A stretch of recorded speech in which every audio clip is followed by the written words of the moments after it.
सांगलीत अंमली पदार्थांविरोधात मोहीम तीव्र.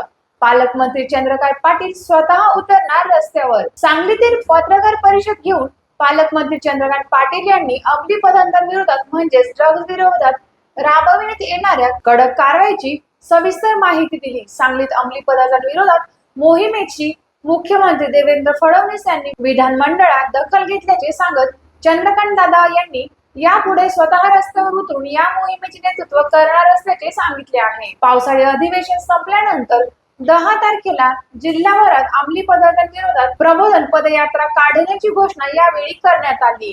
या पदयात्रेचे नेतृत्व स्वतः पालकमंत्री करणार असून पहिला संपूर्ण दिवस ते पायी चालणार आहेत.